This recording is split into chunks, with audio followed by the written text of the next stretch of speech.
One interesting thing that a lot of people are curious, and a lot of people are also on that journey.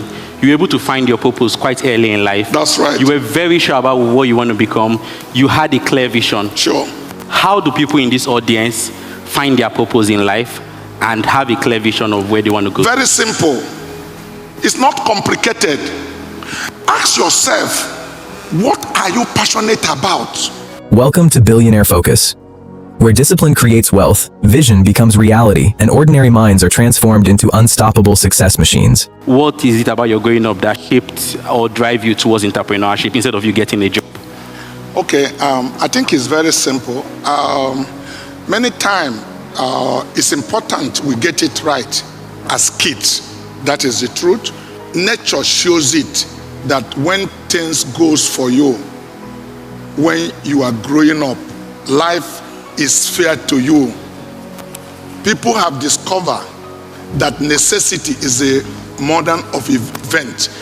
When life throws things at you and you decide to survive, if you cannot see food, you have to invent how to eat.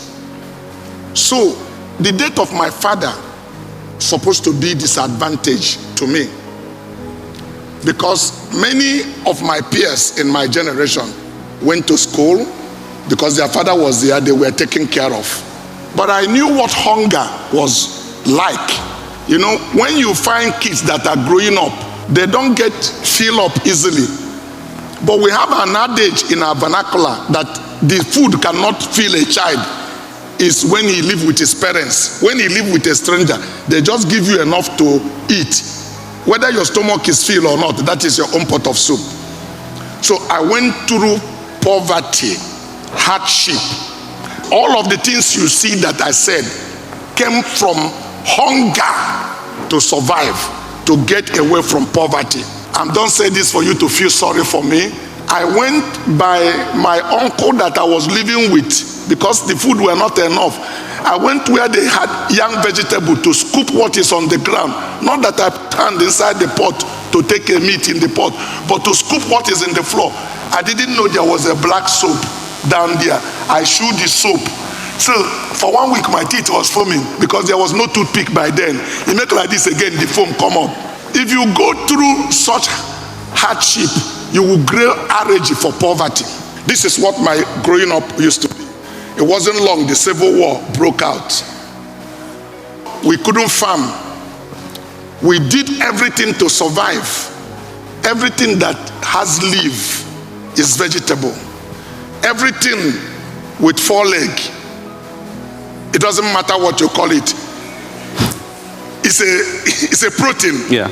So I ate rat. Sorry if you don't like it. I ate lizard. This is true. My mother will not touch the pot.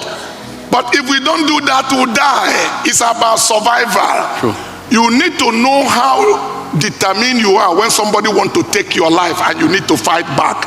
So coming from that background, you don't need to tell me to be careful. Children mess up a lot because they know their parents will always take care of them. And I knew if I fool around, I am totally on my own. Yeah. Nobody will take care of me. So that put all determination in me to go. I still tell parents today, don't wait. A lady, I was talking to a lady, her child was 6. He said, when will I start training the child? I said, how old is he? He said, 6 years. I said, you missed 6 years of that child's life. You should start training the child when he's in the stomach. You lay hands over that child, start praying, positioning her or him where he wants him to be.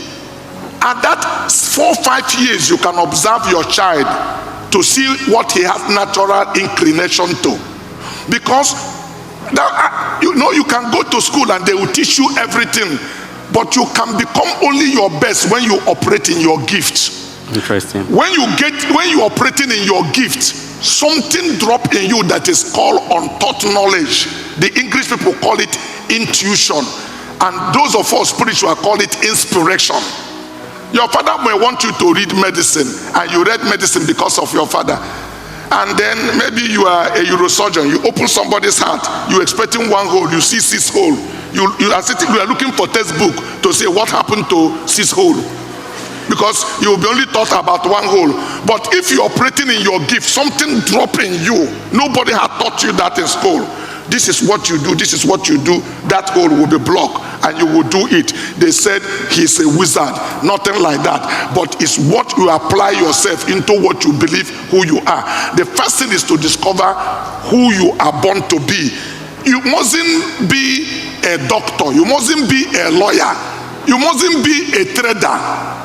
When you operate in your gift, you will write your success story operating in your gift. That's why some people play football. They make more money than myself. Some people do boxing. One fight, 110 million. If you do 10 or 20 of it, it has become an entire Cosmas group. What is the thing that wakes you up in the middle of the night? Not because you are worried, but something you are excited that eats you up. That is your purpose. Interesting. So at what point in your journey you had this strong conviction about where you want to be in a few years' time? You had goals. You want to get married at this age. You want to become a millionaire at this age. You want to make certain goal at this certain age. At what point did you have that conviction, and what gave you that conviction that you want to get to that point? You know, when I said everything is possible, it sounds like I am talking out of point. But believe me, everything is possible. The word impossible does not exist. If you get that word impossible, put comma and I am. What is telling you I am possible?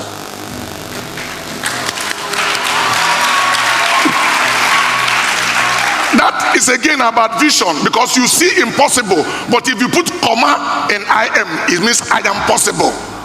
So instead of seeing impossible, you are seeing possibility.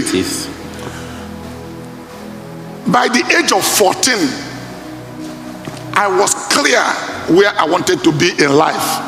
That's why I believe my story is actually something you can consider incredible.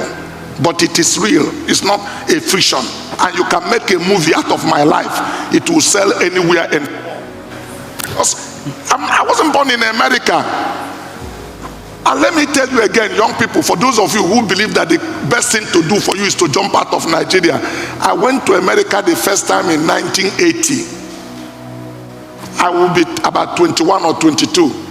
Everybody convinced me to stay back, that I can get scholarship and go to school and everything. But I have a young wife in Nigeria, so I couldn't leave my wife. People say she will let her come to you. I told them I'm not ready to take that risk. Because this lady is so beautiful, you can't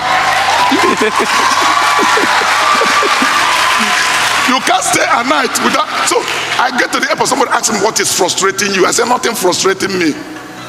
Today, all of those people who convinced me to stay back in America, the only thing they are better than me is a bottle of milk and orange juice in their refrigerator and 24 hours power. In every other ramification, better than them. I wasn't a millionaire, but I believe in this country. And that's why I also encourage Nigerian young people. Don't say this country is useless, because your confession is what produces who you are. Your word has power. When I agree we are going through challenges in Nigeria, but it's enough to say it could be better. But don't use the word this country is completely useless, because things that are useless will not produce anything to you. I understood laws of life, principle from the word of God, Bible. So I know how to use words. So instead of saying this cup is half empty, I will say it's half full. Instead of saying I cannot afford it, I will ask myself, how can I afford it? Because that gives me a leading question to begin to think positive. Because once I say I cannot, you retire. Your mind cannot think anymore. It give up. It's a total process of surrender. You are looking for who to blame. But when you ask the right question, even in the age of artificial intelligence, you need to know that what you are going to benefit from that technology will also be as a result of the right questions you ask, the right thing you put in. Because if you keep on asking wrong questions, it's never going to give you anything positive that will help you. What I mean is that by 14, I already knew I would go places. Let me tell you one of the things you would say is not possible. I knelt down at 25 after I made my first $2 million. I said, God, I want to do my business to the point that I cannot see any legitimate business I want to do, and I will not have the capital to finance it. You know what that means? You are saying you want to be financially sufficient. If it's a dream, you will watch for it and you know what will happen. I achieved it in 2008. From 2008 till today, all the banks in Nigeria lend my company money, Coscharis, on what you call negative pledge. Negative pledge means if you go to bank to ask them for 10,000 naira, they tell you bring your mother, bring your grandfather, bring your korotara, bring your uncle. Nobody asks me anything to lend me money. Interesting. Talking about funding, which is a critical part of your story, was there at any point that you raised funds from people, and how did you go about that? And Was that at any time? Was it at any point that you raised funds for your business, or it was just No, we are bootstrapped? doing business with internal generated revenue, but there are some people who had put money, like our farm, Sahel Capital, put money in our Coscharis farm. We have some businesses that have attracted investors where we take a lesser equity. But the Coscharis motor and group is held by the family, and we haven't find business that we could not find money to do. My children could take it to another level, including taking the company maybe to be quoted in New York Stock Exchange. At that point, I just done my best, digital money, analog money I made. The children can come with technology to make a digital money. Then they know that the internal generated revenue cannot be enough, and then you have to go for public offer and be able to get additional capital to support the business. Interesting. Yeah. Building your business from selling on the roadside to a multinational, you need good talent. How do you find good talent? How do you spot them? That is a key. It's a prerequisite to success. You can't go anywhere without it, because there's limit to what you can do as an individual. So your best skill actually as a director or a manager is to attract the right skill. And I can tell you, you don't need 20 of them. You just get 1 or 2 good people. They will attract their colleagues from other places and bring the same good people there. And that is how we're able to build. In Coscharis, we teach entrepreneurship. So everybody that works for us had to think entrepreneurial. My thought is that in future, I want you to start your own business. I ask some people who have stayed with us for 35 years, I say, why do you want to get a handshake with a watch to live here at 60? But if you work for us 15 years or 20, you should start your own business. Unless you have become a partner. If you're not a partner, don't stay here and waste all your life. I work for somebody. Why am I afraid that people who work for me can go and create wealth? If you can't be able to go and establish and create wealth, then I have not done anything. So we teach entrepreneurship in our organization. So if you are not thinking entrepreneurial, you cannot succeed with working with us, because you have to manage every aspect of business. God created a man to be a manager, managing resources, so deploying it in a sustainable manner, because resources is depletable and can easily be used up. So to be able to apply them in an intelligent way is the correct thing to do. Like, I hired some people and I was traveling with them. They entered shop and they were buying $500 a shoe. I just asked myself, is this correct? They are my employee, but I cannot compete with them, because if I fire them, they take their certificate and go elsewhere. But I need all the capital I require to reinvest into the business to make it grow, because I own the business. Okay? Growing up as a young man, there are things you do because of youngness. As you grow old, you find there's no value on it. When I started driving BMW, I love it. I own about 6 BMW. I buy them by color. 635, I had 2 colors. 7 Series, I have 3 colors. 723, all of those things.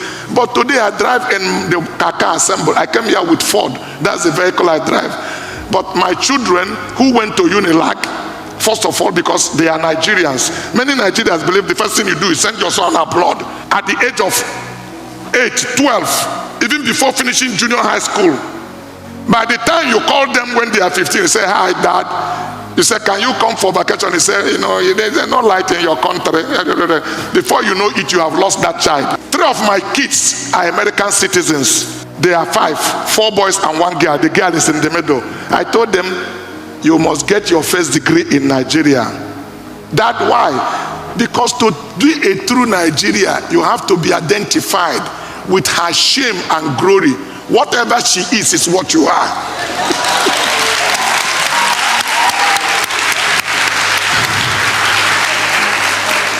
That's why after their first degree, my second son went to US, Massachusetts, to do his master degree. The other one went to UK. My daughter was a medical doctor and he cannot even practice medicine. I said, start here first. And I never allow any of my kids to take a car to Unilag while they were undergraduate, because many problems we have are parents that are delinquent raising kids, not child delinquent. Because you can give a child a knife that was supposed to use to cut potato and they become a weapon in his own hand because he doesn't know how to manage it. But if you grew that child to the age, today it's those boys that decide which car I drive, and nobody decide the car they drive. But I made them go to Unilag without driving car. Thank you so much. It's really nice getting to know more about your parenting style. We want to know about your leadership style. My leadership style is very simple. I believe in people. I have empathy to my staff. I will tell you up front that I will give you my trust, but I will not abrogate responsibility. I will wait for you to reciprocate it. But I don't hire people and create another 10 people to police them, because that is totally waste of time. So the first thing I tell you is that in this place we don't compromise integrity. Incidentally, this is one of the most scarce commodity in Nigeria. And if you find any scarce commodity, you can make billion. The reason why bank lend me money on a negative pledge is not because I am Coscharis, it's not because anything, but the banks know that when you lend me money, you go and sleep. BMW, Jaguar Land Rover, company that are 200 years. Ford had a business with me, exchange rate move. I am owing them $120 million. To be able to pay them, I have to take a head cut of $20 million. For the first time, they told me they never believe that that money will come back intact. I pay. If I need to sell everything I have, I sell. And when you now want to take a reference, I don't need to tell you who we are. People will tell you who we are. That's the culture we want to build in our organization. Knowing that it's not only good for them working in Coscharis, but this culture can take them anywhere in the world. That our word is our bond. Go check in the industry. They will tell you, if you want any good company to do business with, give it to Coscharis. You can go home and sleep. Interesting. I was listening to an interview of yours recently, and you were explaining a story of a bank that is about liquidity. A lot of people were selling their shares, but you held your shares in that bank. And just the next week, a lot of people, 2 different bank MDs were looking for that shares of that bank, and they came to your house to negotiate. At the end of the day, you sold the shares for that bank way higher than you would have sold like the shares earlier on. What drive your decision-making process? Okay, let me make it clear. I made money very early and I invested in a different institution. Okay, you may know, before I came to Access Bank and I brought them in, I was owning 24.7% of Access Bank. And I invested in other bank. So I was sitting in 2 public quoted bond of a bank. So this bank share went bad, this particular one you are referring to. And everybody think the share were selling below book value. But I'm a great believer in my instinct. My staff, we were having a meeting one day, I told them, minimum, I will sell the share of this bank 5 naira. They all busted into laughter. It was like, this man is a daydreamer. Oh yes, I'm a great dreamer. I dream, real dream, but not the one you are dreaming snoring. I keep my eyes open dreaming. I don't sleep while I dream. I'm looking now and I'm dreaming. So why I stay here for another 30 minutes? I'm looking for how can I provide solution that will earn me money here? So that's why today I do sachet water, I do bottled water, I do everything. Now, coming from the question you asked me, very simple. I held on to the share of that bank, believing things will change for me to sell it at a market value. One of my co-director in the bank at the time, I offered him, before Central Bank disbanded the board, I offered him to buy his share at 3 naira so that I can take over his position to be able to turn it around. Because the worst thing that can happen to you is to go do business with people who do not understand what business did. Before BMW appointed me, I put in 1 million naira when you needed 1 million naira to run a merchant bank in a company that handled BMW before called Ultimate Motor. They let Dr. Umar Mana and Alhaji Bashut Tofa are the major investors. But these are not typical business people. I lost the whole money. So when the opportunity presents itself again, I told BMW, if you are not willing to work with me, you say I'm a private sector, please keep your business. But if you like, give me a chance and assess me after 2 years, because the manifestation will be the interpretation. So, and we run the business successfully. So this bank, we started, some of us in the board had a problem. So the man said no. I said, okay, can you buy me out at 2 naira? I'm ready to sell to you whatever I have. Take it. But if you are willing, I buy you out at 3 naira. He said, I'm showing him money power. Instead, they let everything scatter. I told him nothing will scatter. But eventually, Central Bank kicked out the board, and the share of that bank dropped below book value. I prayed about it, went to my office. One fateful afternoon, somebody called me, a managing director of a bank, that he had, that the share was up for sale. I said yes. He said, how much is it? I never forgot. I told him 5 naira. He said, why are you selling 5 naira? Somebody told me you offer him 3 naira. I said, you can buy it from the person that offer you 3 naira. I own a share. You are telling me what somebody told you. It's okay, he will call me back. About 2 hours after, another general manager of another bank called me, said he understood that this share was up for sale. I said, yes, it's up for sale. He said, how much is it? I said, 6 naira. The first price he asked me is that, can you sell it 5 naira? I said, no. It's okay, he will call me back. This is real life story. That's why you cannot only keep one business, because there are other business you have that will give you opportunity for quantum leap. When MTN came to Nigeria, I put $5 million in MTN. I bought it in dollar. I hold the share in dollar. Okay, so this guy called me again. The first person called me by about 1 o'clock that afternoon and said, okay, he want to tell me he's coming to my house this evening with his managing director, his chairman, their company secretary, and 2 other directors. I said, for what? He said to come and close the transaction. I told him the price has changed. So he said, what do I mean that the price has changed? I said, the price is 7 naira. He said, you told me 5 naira. I did not agree. So why are you saying 7 naira? I said, well, you didn't buy when I told you. If you want it now, this is the price. He said, can we keep the appointment anyhow? I said, come.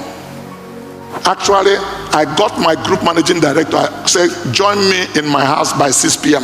because he's one of those who laugh at me when I said I will sell that share 6 naira. I wanted him to witness what happening that day. They came and we started discussion. Oh, that you said 5 naira, so that we are agreeing and things.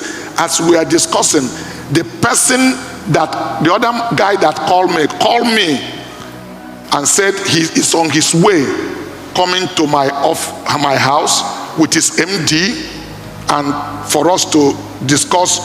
At that point, I put my phone in open call so that they will be hearing the discussion. So that guy that called me said, that he remember I told him 6 naira when we discussed, but he's sure that at 5.50 I will agree. I said, no, the price has changed. He said, what is it? I said, the price now is 7 naira. He said, it's not a problem, we are coming. I paused. I said, please don't come. There are people with me. I never said this to you for the first time, and I'm discussing this transaction, and I want to close it with them. If they are not interested, I will call you. So the guy paused for 1 minute and said, I want to ask you a question. I say, yes, what is it? He said, are you so wealthy that 1 billion naira does not mean anything to you? So I said, what does that mean? He said, I will pay you 8 naira. I put the phone off. So the other people say, let us conclude. I said, conclude what? The price has changed. Their chairman was here, their managing director, their company secretary was here. I told them, I said, the price has changed. They said, okay, let them go and have a meeting. They went out, we went out, my managing director said, oh, God, stop this thing now. You are behaving like a child. Look at this. If the people are interested, let's collect money from them. I said, shh, don't say anything. I am driving this vehicle, you are my conductor. Just observe and see what happened. We came back, the people said, okay, they don't like what I'm doing, but they will meet me halfway, that they will pay me 7 naira 50 kobo. I said, no problem. I just finished meeting with my MD, and we agree we will meet you halfway. Just allow me to sell this share to the other people. I'll issue you a check of 250 million naira. That's your job for following me around since morning. Did we close the deal? We closed, and they paid. The following day, we collected 16 billion naira. This is when exchange rate was 115 naira. The share that worth about 200, I sold it for over $100 million. Wow. And I collected cash. Not wayo, not 419, pure legitimate transaction. That's why you cannot neglect the stock market. It's not popular anymore. I've played in every stock market. I played in United States, NASDAQ.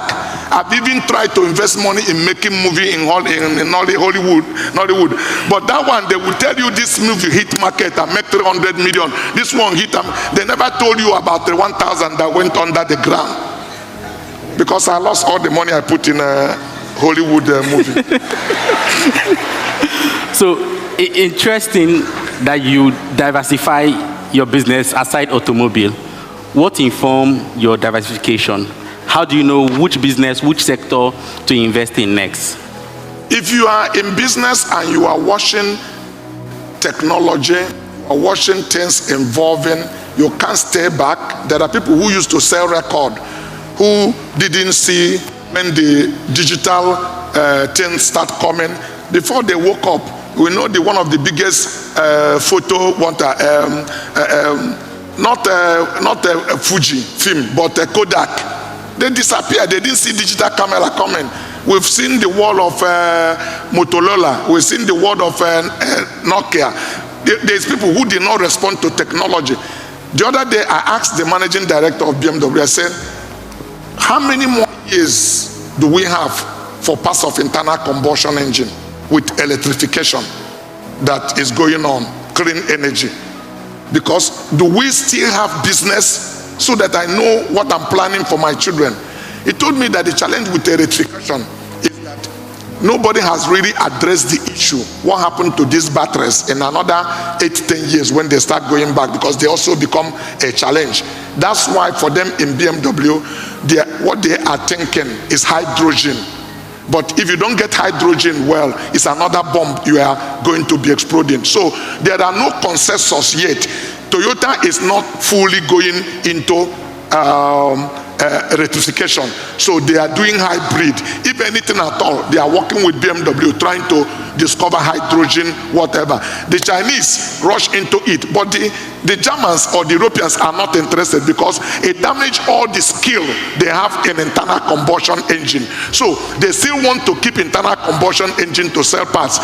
So we respond to technology. That's why it's just information I had from World Bank that we will be 500 million people by our demography by 2015. And I asked myself, if Nigeria is spending $3 billion as of 2015 to import grain, called rice, if I can get 20% of it, that's $600 million business. Why do I have an able land God bless us with, and we are here? People are importing rice, we're exporting job. So this country creates enormous opportunity, incredible opportunity for any true entrepreneur. In fact, any good businessman that has not taken a step in Nigeria, if we get leadership right, that person has missed a lot. 60 million young people with energy that if they create a buying power, the acceleration of growth, economic growth in Nigeria will be unprecedented. Better than what China have, if we get it right. Great. Thank you so much.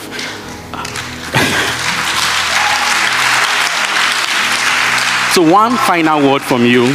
We have young Dr. Cosmas in the audience that is 25 years old currently. Dollar to Naira rate now is 1,750.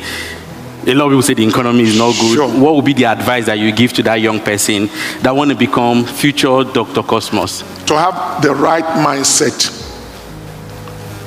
My very good friend did the job for me 90%. Stop looking at the problem. Look inward. Everything you will have to make you great is not outside of you. When people say your future is ahead of you, no, the future of a tree is in the seed. It's not in future, it's in the seed. All you need to do is to get a fertile ground that has moisture. If you play by the rule and put that seed there are 10,000 fruits that is in one seed, but it has to go through the process of getting into the ground and then growing. So if you can get your mind and get away from negative people, if you have a vision, you choose your friends. You don't want to be all this hang around, follow everybody to belong. You have already mixed direction.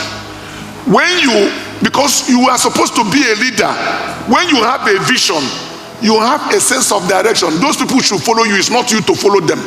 I didn't follow nobody, and those who did not follow me had missed road. Fantastic. Right mindset and have a vision and your network. Thank you so much, Dr. Cosmas, for your time. You can take a picture. This is not just motivation. This is the mindset of champions, leaders, and future billionaires. If you're ready to think bigger, grind harder, and unlock the greatness inside you, then you're in the right place. Stay focused, stay hungry,